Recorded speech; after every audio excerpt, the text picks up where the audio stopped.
Welcome back to the channel. My name's Lewis Spears. Like the video, subscribe, buy my merch, and see me live on tour. Now, to celebrate the imminent release of Tall Girl 2, I thought it would be good for me, a very tall boy, to take a look at the original Netflix film Tall Girl. Tall Girl is a film all about the perils of being a tall girl. It came out in 2019 and it went viral for being kinda bad and also a weird thing to fight for. The film is a romantic comedy and they nailed 50% of that. I saw some kissing. I'm still yet to identify the humor. The main character of the film is a girl called Jodi, and she is a very tall girl, which apparently is absolutely horrific.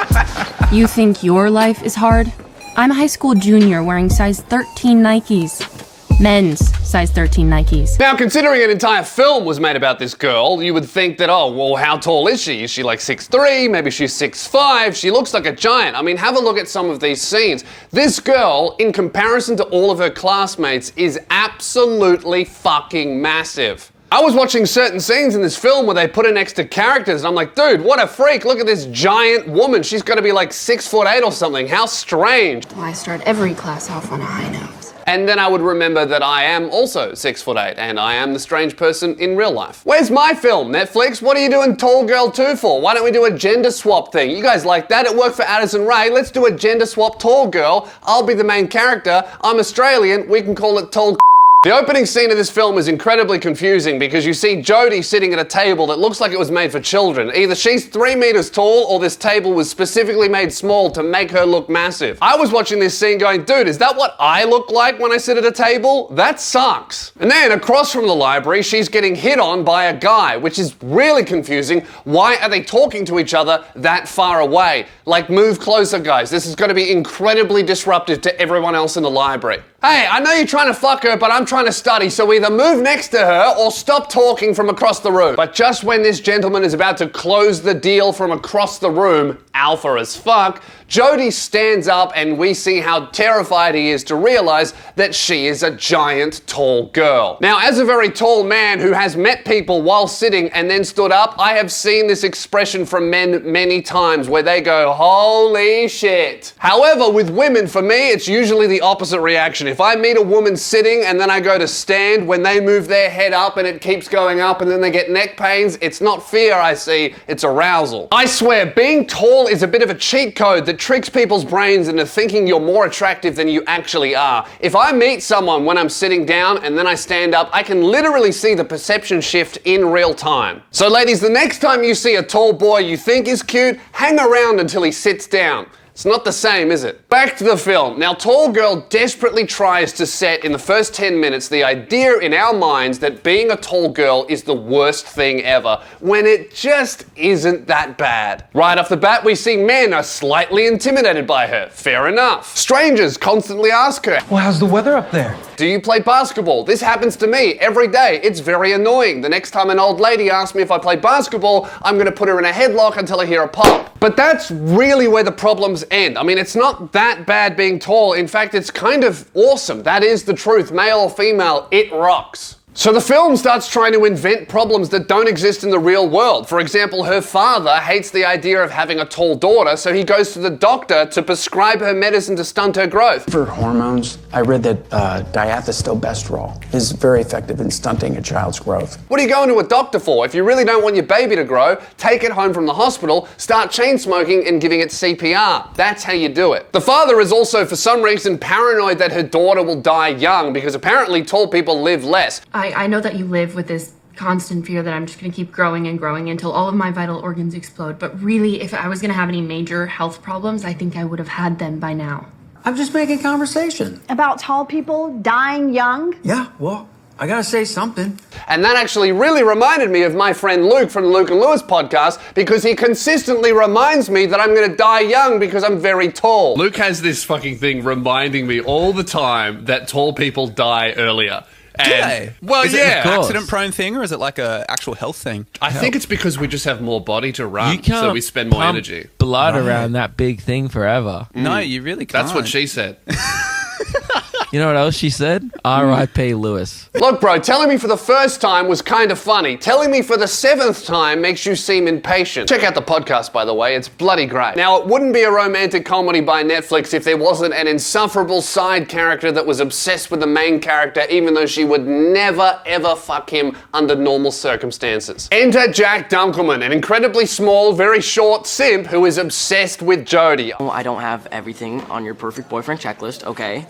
But, you know, I'd be willing to bet I'm clocking in around 70%. I think he saw that Futurama episode where they check out the Amazonians and people start dying by snoo, and he's like, man, that's how I want to go. Crush my head like a watermelon. Let's do this shit. This kid is just painted as incredibly unattractive and stupid purely because he's short, which I think is like the opposite of what the film is trying to say. The film is like, hey, it doesn't matter what height you are, you can do whatever you want and you can be beautiful.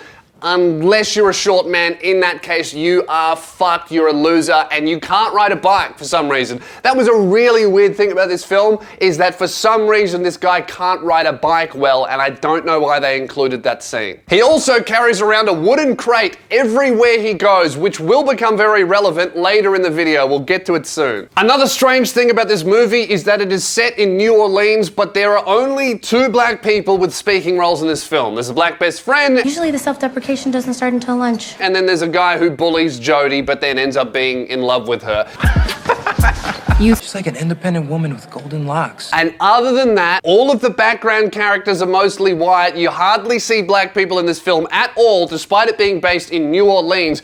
I didn't see a single gay orgy, which is very out of place for New Orleans. It didn't seem very realistic for me at all. If I don't see glitter and chaps, it's not New Orleans. In fact, the only time there's like a big group of black people at any point in the film is when they're dancing. And this happens, no shit, 2 to 3 times where a big group of black people show up and they're dancing. So that's the only time the black people are in this film is when they're dancing, which, if you ask me, is a little bit too 1920s. And if you thought the film couldn't get any more racially suspicious, enter the school's heartthrob, the blonde-haired, blue-eyed Swedish exchange student called Stig. Not the Stig, although actually come to think of it, the Stig's anonymous, so it could be the Stig, we're not sure. Stig is played by a 23-year-old actor/model, which is code for guy who can't act but is hot enough for us to let it slide. The actor who plays the Stig also tries to pull off this absolutely terrible Swedish accent that sounds less Swedish and more deaf. Bonkers, man. Why not? Because... Oh, Donkers, man. You got the spot. To introduce myself to you at school today, tell you the great news, but your mom wanted it to be a surprise, so... Surprise! Now, this guy's supposed to be a high school student. He is 23. Now, normally, I wouldn't have an issue with that. Obviously, we know, as I've said many times before, all American films cast like 25-year-olds as high school students.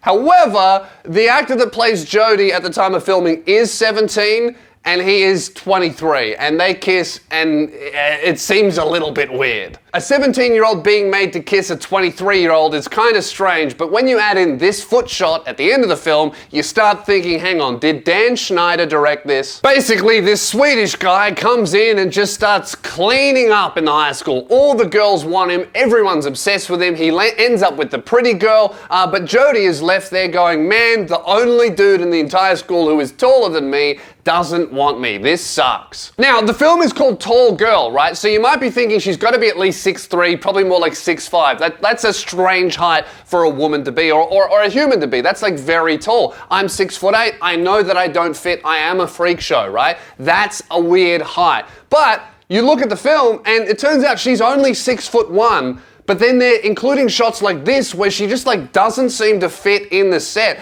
It's like they've chosen really short actors and they've made every single set piece a little bit too small for a regular person. So someone who's only 6'1" looks like they're actually about 2 meters tall. And doesn't make any sense because 6'1" is not that tall for a human. Like there are so many men that are 6'1" plus that it's not that tall. Like 6'1" people fit everywhere.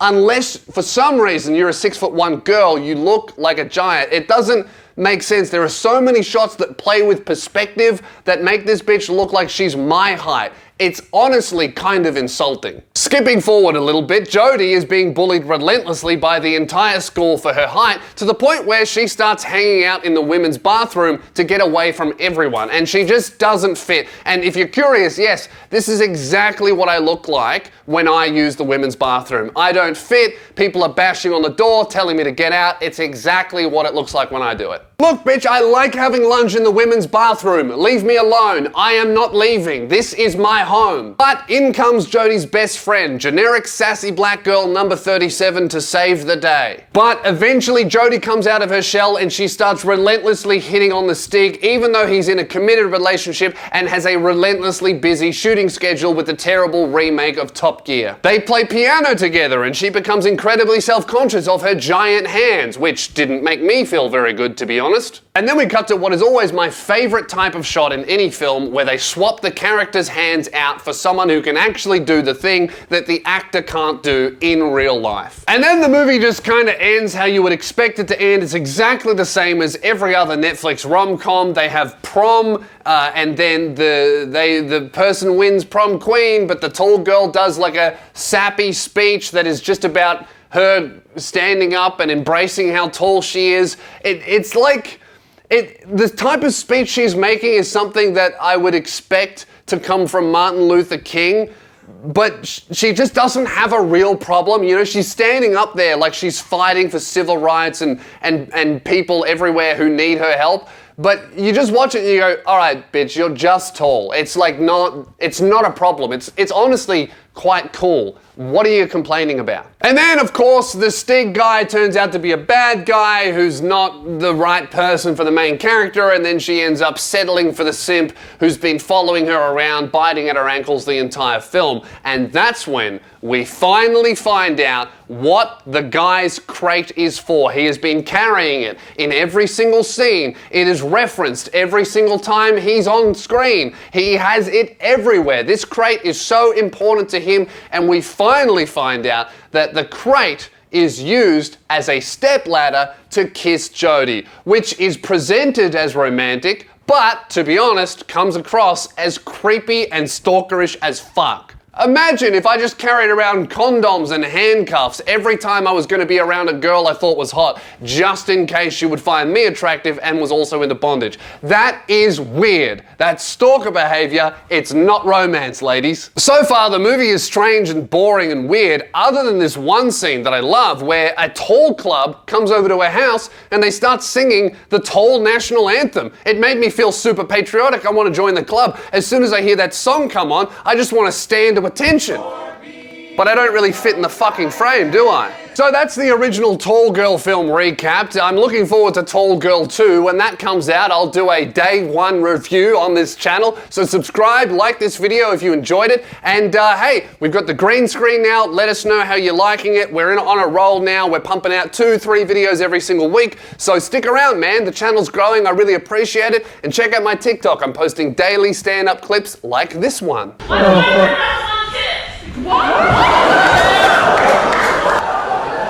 Now I'm really going to have to break that sentence down.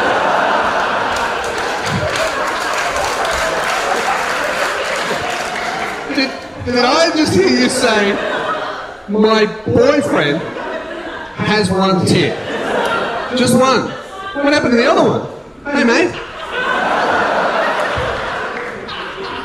Hang on a second. You had two? No. And you have no tits? No, you got one male. Holy fuck, he's got one tit. Oh my god.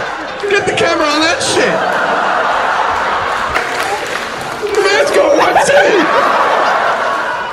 What the fuck is this show? Alright, thank you very much for watching. I'm Lewis Spears. Grab tickets to my shows and I will see you there. Bye. Buy my shit, buy my shirts, buy my merch and no one gets hurt. Buy my shit, buy my shirts, buy my merch and no one gets hurt. Buy my shit, buy my shirts, buy my merch and no one gets hurt. Buy my shit, buy my shirts, buy my merch and no one gets hurt.